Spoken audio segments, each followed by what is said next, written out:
Cette session, proposée par le PCNERC, est dédiée à la préparation des candidats à l'appel Starting Grounds 2026. À cette occasion, nous prendrons en compte les modifications issues du Work Programme 2026. Après avoir posé le contexte et fourni quelques rappels généraux sur les appels ERC, nous examinerons en détail le processus et les critères d'évaluation, puis nous détaillerons le contenu et le rôle des différentes parties du dossier. Nous vous donnerons enfin quelques chiffres et quelques liens utiles dans le cadre d'une candidature. Commençons par quelques rappels. L'ERC a pour seule mission de soutenir la recherche fondamentale de plus haut niveau en Europe. Sous le 9e programme cadre, Horizon Europe, couvrant la période 2021-2027, il reste positionné au sein du premier pilier dédié à l'excellence scientifique. Sa part du budget est d'environ 17% du budget global, ce qui correspond à environ 16 milliards d'euros pour 7 ans. Comme vous pouvez le voir sur ce graphe, les budgets annuels dédiés aux appels ERC continuent à progresser jusqu'à la fin de Horizon Europe en 2027. Les bourses ERC sont ouvertes aux chercheurs ayant une institution d'accueil située dans un État membre ou un pays associé à Horizon Europe. À noter que les chercheurs déposant avec une institution d'accueil au Royaume-Uni ou en Suisse sont désormais éligibles puisque ces pays sont maintenant associés au programme. Ce budget permet de financer chaque année plus de 450 lauréats starting avec un taux de succès autour de 13%. La description détaillée des appels est disponible dans le programme de travail qui paraît chaque année, en général début juillet. C'est ce document qui fait référence. Les appels ERC sont maintenant bien en place avec des grandes lignes que l'on retrouve d'une année sur l'autre. Pour 2026, plusieurs modifications ont été apportées sur le format du dossier et l'articulation entre les différentes parties. Nous y reviendrons par la suite. Chaque programme de travail détaille notamment le calendrier des appels pour l'année. Pour le programme de travail 2026, l'agence exécutive de l'ERC indique un calendrier provisoire pour l'appel ERC Starting avec une ouverture au 9 juillet et une date limite de dépôt des candidatures au 14 octobre 2025. Donnons ici quelques éléments clés pour comprendre les spécificités d'un projet ERC. Un projet ERC, c'est une grande question avec une manière personnelle d'y répondre. Il est demandé de prendre de la hauteur par rapport à l'état de l'art, de se positionner par rapport à celui-ci, c'est-à-dire de montrer son indépendance en matière de réflexion scientifique, mais aussi sa crédibilité et de proposer une question de recherche centrale et innovante dans le sens de nouvelle. C'est en cela qu'on dit qu'un projet ERC doit permettre d'aller au-delà de l'état de l'art des connaissances actuelles. C'est vous qui définissez votre projet. L'ERC est ouvert à toutes les disciplines et tous les sujets de recherche. Ce qui est important, c'est la dimension de la question scientifique posée, qui doit être en rupture par rapport à l'état de l'art. Ambitieuse. Il s'agit d'un projet sur 5 ans avec un montant de financement important, au minimum 1,5 million d'euros pour un ERC Starting, qui vous permet d'avoir une autonomie financière sur un modèle d'organisation de la recherche par projet. Ce financement va vous permettre de monter une équipe autour de vous, ce qui signifie que vous êtes l'investigateur principal au centre du projet. Cela signifie également que cette bourse est attachée à la personne du PI et qu'il est possible de partir à tout moment dans une autre institution ou un autre État membre ou pays associé avec la bourse ERC. C'est le principe de la portabilité. Le seul critère d'évaluation, c'est l'excellence scientifique. Cette excellence repose en priorité sur la portée de la question scientifique exposée, mais également sur la crédibilité du ou de l'API à porter le projet et dont le profil doit être en adéquation avec la question scientifique. Autre spécificité de l'ERC, c'est que l'évaluation scientifique est faite par les pairs, donc uniquement par des scientifiques européens et internationaux. Pour des questions d'organisation, les domaines scientifiques sont structurés en 3 champs disciplinaires, à savoir les sciences humaines et sociales, les sciences de la vie et les sciences physiques et de l'ingénieur. Ces champs sont eux-mêmes divisés en sous-catégories appelées panels, qui sont actuellement au nombre de 28 depuis le Work Programme 2024. En rouge, les changements, additions, précisions apportés par le programme de travail 2024 sont mentionnés, alors que le programme de travail 2025 apporte un changement sur les mots-clés du PE6. On évoque également ici les liens pour accéder aux sous-catégories des panels avec leurs mots-clés. alors que le lien équivalent pour 2025 est en attente. Pour permettre aux candidats de bien choisir leur panel, l'ERC fournit aussi une description plus précise des thématiques par mots-clés couvertes par chaque panel, comme cela est par exemple illustré ici pour le panel PE9. De manière plus spécifique, les appels starting s'adressent à des jeunes chercheurs dont on attend un projet de recherche innovant et exploratoire, ce qui est au cœur de l'ERC. Mais les candidats aux appels starting doivent aussi faire preuve d'indépendance scientifique. Cela se traduit par exemple par la publication en tant qu'auteur principal sans son directeur de thèse, ou par la démonstration d'un progrès scientifique majeur à partir du travail qu'il ou elle a effectué pendant son doctorat ou son postdoctorat, ou bien par l'obtention d'un financement compétitif en tant que chef de groupe. Le montant de la bourse peut aller jusqu'à 1,5 million d'euros, auquel on peut ajouter une enveloppe complémentaire de 1 million d'euros qui pourra être demandée pour des motifs qui devront être dûment justifiés et nécessaires à la réalisation du projet et qui recouvrent notamment ce qui est indiqué sur cette slide. Cette enveloppe complémentaire pourra aller jusqu'à 2 millions d'euros pour les chercheurs établis dans un État tiers qui souhaitent s'installer dans un État membre ou un pays associé dans le cadre de l'ERC. L'appel ERC Starting s'adresse aux jeunes chercheurs qui se situent entre 2 et 7 ans après la date de leur première soutenance de thèse réussie. Pour l'appel 2026, les candidats éligibles à l'appel Starting doivent donc avoir soutenu leur thèse entre le 1er janvier 2019 et le 31 décembre 2023. À noter que des modalités spécifiques sont détaillées dans le guide du candidat concernant les équivalences et prises en compte pour les thèses d'exercice professionnel. L'agence exécutive de l'ERC a d'ores et déjà annoncé des nouveautés au titre du programme de travail 2027 concernant l'extension de la fenêtre d'éligibilité pour les candidats Starting et Consolidator. Concernant le dépôt d'un ERC Starting, il pourra être réalisé par le candidat immédiatement après sa soutenance de thèse réussie et jusqu'à 10 ans après celle-ci. À ces extensions s'ajoutera une limitation au portage d'un ERC Starting et un ERC Consolidator sur toute sa carrière pour un même PI. Ces modifications, applicables pour les appels 2027, seront à confirmer dans le cadre de la publication du programme de travail 2027 ayant lieu normalement en juillet 2026. Sous certaines conditions, des extensions de la fenêtre d'éligibilité peuvent être accordées. Ces conditions, listées ici, sont bien identifiées dans la section sur les critères d'admissibilité et d'éligibilité du programme de travail. On rappelle ici qu'elles doivent avoir eu lieu avant la date limite de dépôt des candidatures. Le candidat doit apporter les justificatifs qui seront inclus lors de la soumission de la proposition. Le programme de travail 2026 vient ajouter la mention congé parental en plus de congé maternité et paternité, ainsi qu'un nouveau critère d'extension pour les candidats victimes de violences ayant entraîné un arrêt de travail de plus de 90 jours. Plusieurs obligations s'appliquent également au PI lauréat d'un ERC. Il s'engage à passer au moins 50% de son temps sur le territoire d'un État membre ou d'un pays associé. Il doit aussi consacrer un minimum de son temps de travail à son projet ERC. Celui-ci est d'au moins 50% pour la catégorie Starting Grant. Ce temps d'implication doit être continu, il ne peut donc y avoir de trou sur la période de 5 ans. Le candidat doit également être soutenu par une institution d'accueil qui s'engage sur toute la durée du projet, en principe en tant qu'employeur. À noter qu'il n'est pas nécessaire d'être en poste ou recruté par cette entité au moment de la candidature, mais elle doit fournir une lettre d'engagement qui sera à soumettre obligatoirement en annexe de la proposition.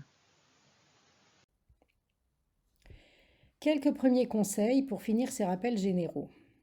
Tout d'abord, si l'envie, mais surtout si l'idée que vous voulez mettre en œuvre sont là, n'hésitez pas à y aller.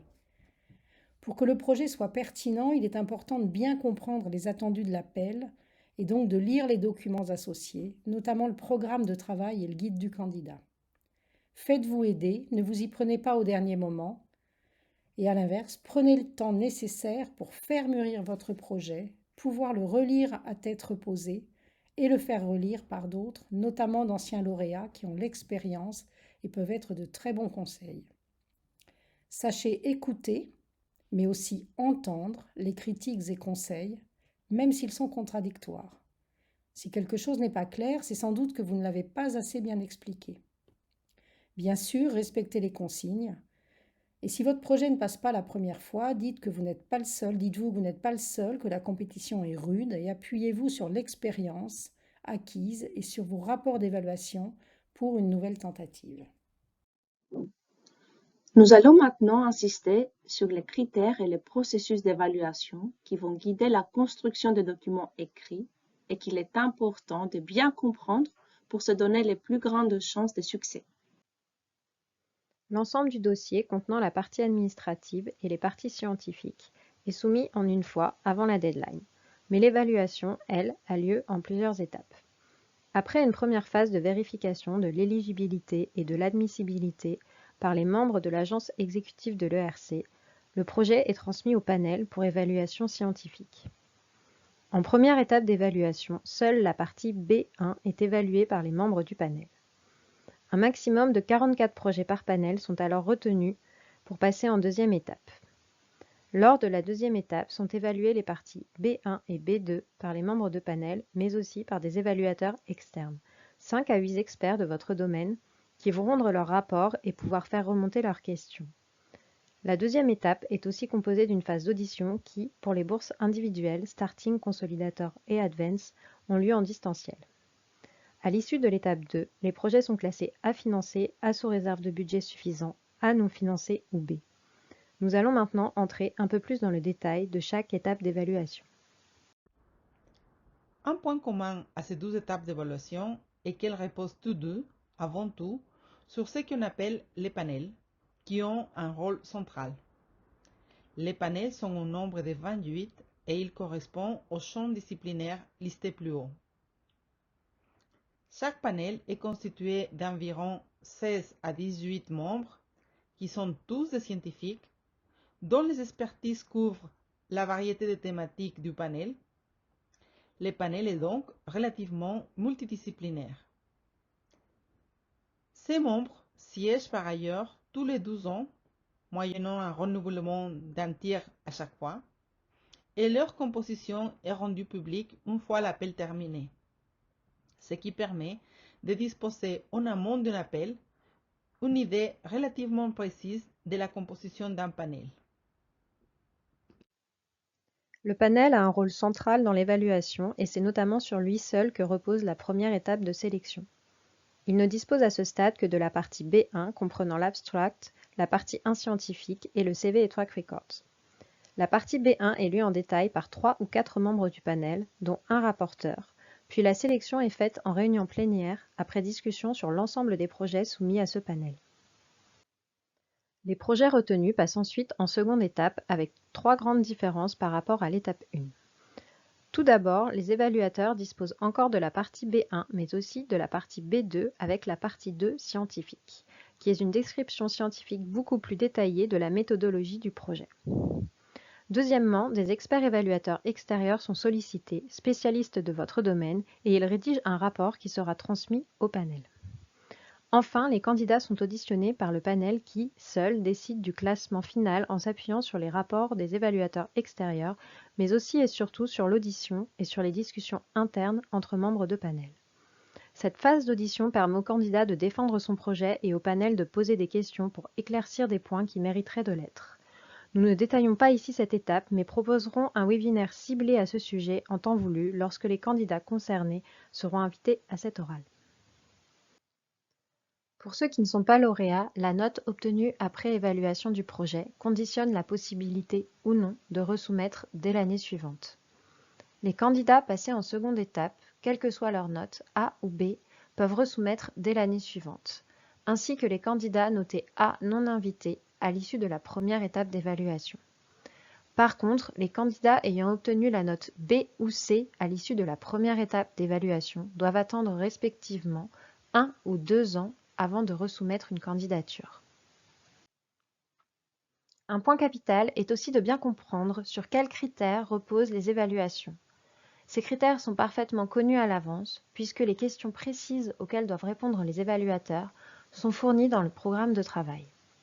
Ils viennent aussi expliciter les attendus de chaque partie du dossier. Le premier critère est celui de la rupture et de l'ambition du projet. Il va être évalué de manière différenciée entre les deux étapes. En étapes 1 et 2, sur la base de la B1 du projet, il s'agira d'évaluer l'importance de la question scientifique, ainsi que le caractère ambitieux des objectifs du projet, et comment ils vont faire avancer l'état de l'art pour aller au-delà des frontières de la connaissance. L'enjeu est de convaincre du caractère scientifiquement ambitieux du projet, allant au-delà de l'état de l'art.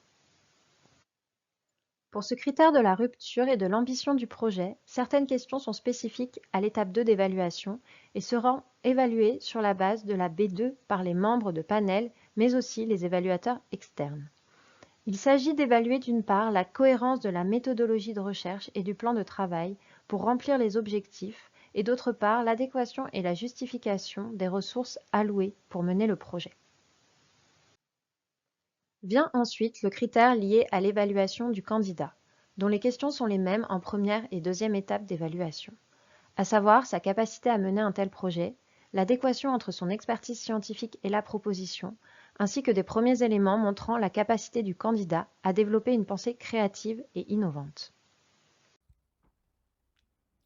Sur la base de ces critères, nous avons listé ici un ensemble de questions qu'il peut être intéressant pour les candidats de se poser pour affiner leur projet. Notamment, quel verrou scientifique mon projet va-t-il lever? En quoi le projet va-t-il au-delà de l'état de l'art? Pourquoi est-ce le bon moment? Ou aussi, en quoi suis-je la meilleure personne pour répondre à l'enjeu? Les réponses à ces questions doivent pouvoir être trouvées aisément dans le projet pour convaincre les évaluateurs. Ayant compris les principes de l'évaluation, nous pouvons maintenant détailler le contenu du dossier et le rôle de chaque partie. Le dossier est constitué de deux types d'éléments, à savoir les documents administratifs et les annexes justificatives, ici en vert, et les documents scientifiques, les fameuses parties B1 et B2 déjà évoquées, ici en orange. La partie administrative est constituée d'un formulaire à remplir en ligne et d'une partie annexe. Le formulaire en ligne intègre toutes les informations administratives liées au projet et au candidat, mais aussi des éléments additionnels tels que les mots-clés, qu'il faut par ailleurs choisir avec attention car ils servent notamment à identifier les experts. On y trouve aussi le budget qui doit être bien justifié et cohérent avec la proposition scientifique ou encore des aspects liés aux questions éthiques ou de sécurité. La partie annexe est le lieu où déposer les différents justificatifs sous format PDF.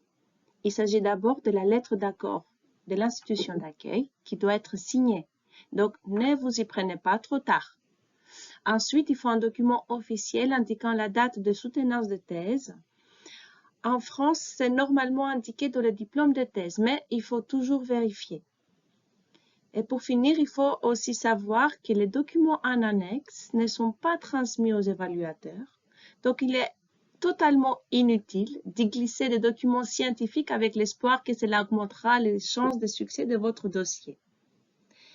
Pour remplir ces parties, faites-vous aider par vos cellules support qui maîtrisent parfaitement ces aspects et surtout, contactez-les le plus tôt possible.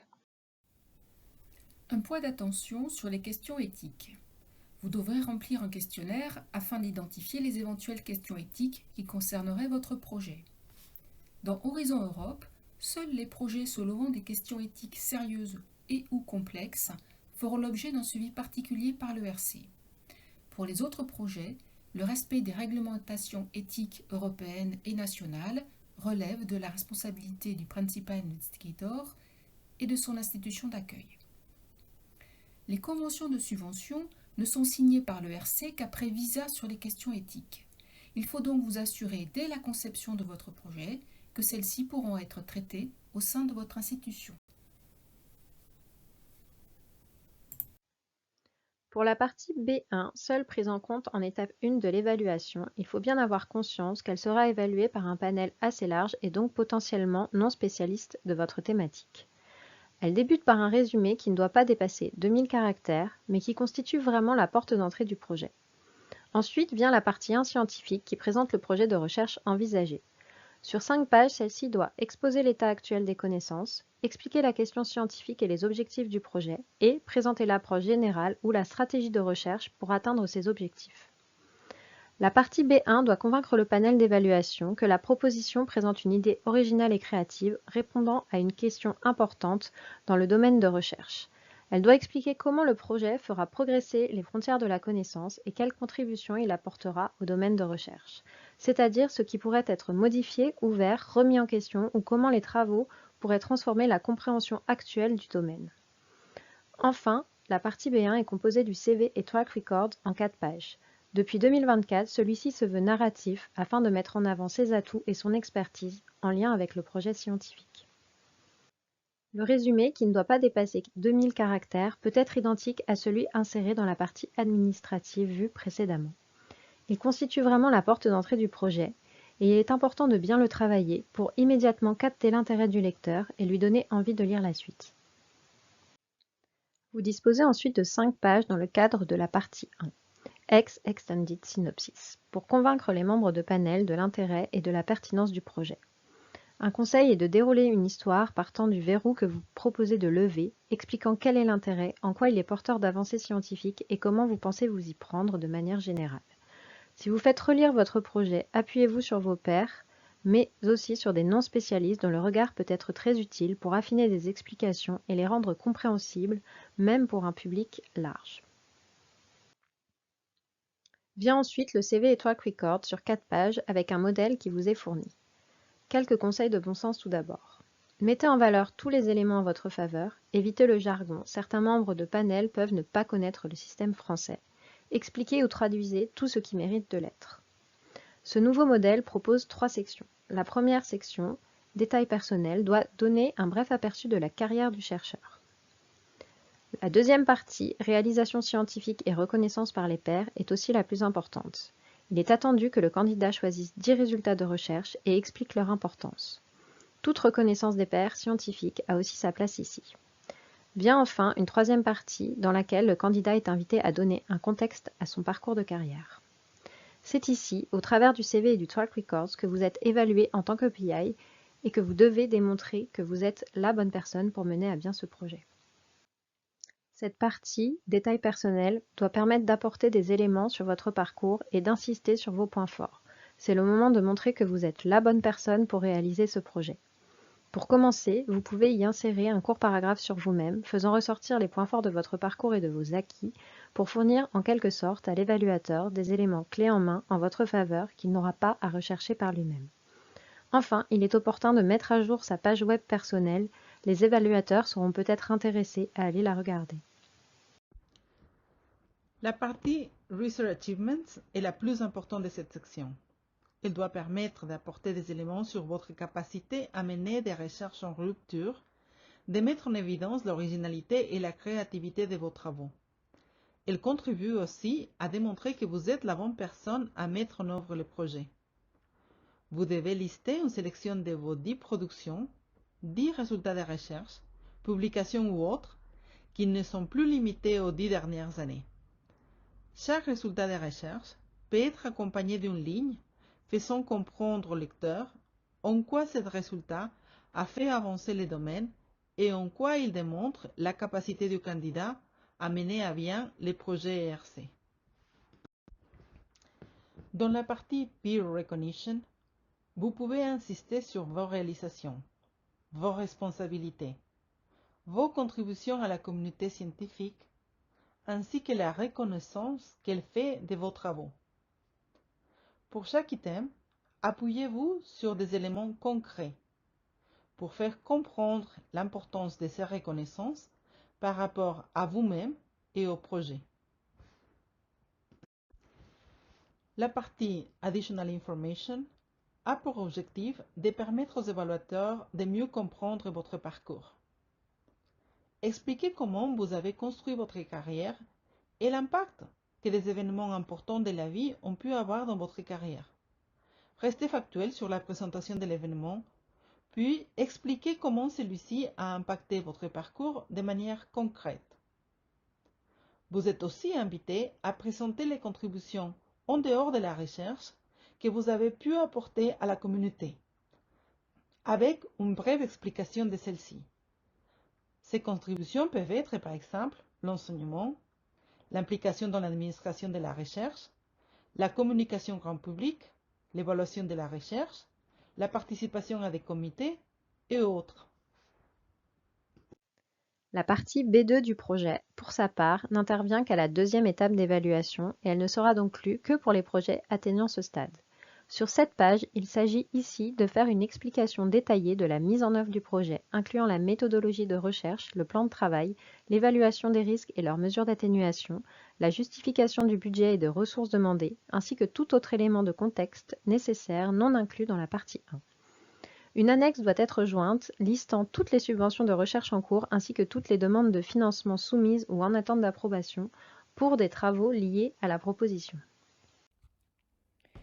Les descriptions méthodologiques doivent aussi être très précises, bien structurées, proposant en quelque sorte une feuille de route clé en main pour 5 ans. Les éléments de faisabilité, les niveaux de risque et la matière de les contourner, ou encore les moyens mis en œuvre, sont à discuter au fur et à mesure, pas à pas, pour consolider l'ensemble de la démonstration.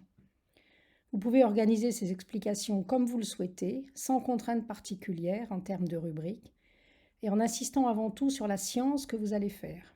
Des illustrations pertinentes sont toujours bienvenues, et vous pouvez aussi insérer des graphes explicatifs, par exemple de type diagramme de Gantt, mais uniquement si cela est pertinent et sans aucune obligation. La partie B2 contient ensuite un tableau dans lequel vous devez expliquer vos financements en cours ou demandés. Ce tableau peut illustrer votre dynamisme scientifique en montrant votre rôle moteur dans de nombreux projets, mais soyez vigilante à éviter toute ambiguïté qui pourrait laisser penser que les objectifs du projet ERC sont déjà couverts, ce qui lui ôtera son caractère de rupture. Ces projets peuvent apporter des preuves de concept et ainsi renforcer la faisabilité du projet ERC. Quelques chiffres et quelques messages pour finir. D'abord, rappelez que les budgets sont attribués par panel au prorata du budget demandé. Donc les taux de succès sont plus ou moins identiques et il n'y a pas plus de chances dans un panel qu'un autre. Le choix du panel doit être uniquement déterminé par la question scientifique du projet. Si nous faisons maintenant un focus sur l'appel Starting 2024, sur 3474 propositions déposées, 3439 ont été évaluées, avec en proportion 40% en sciences de l'ingénieur et environ 30% en sciences de la vie et en sciences humaines et sociales. Sur ces 3439 projets, 1052 sont passés en étape 2 et 494 ont été financés avec environ la même proportion, puisque comme dit précédemment, les budgets par panel sont attribués en fonction du budget demandé. Certes, l'ERC est compétitif, mais il est à noter que les taux de succès français sont supérieurs à la moyenne globale. En moyenne 17,6% sur les 3 premières années du programme contre 13,2% en ce qui concerne les starting grants. À noter également que lorsque vous atteignez l'étape 2, alors vous avez environ une chance sur 2 d'être financé.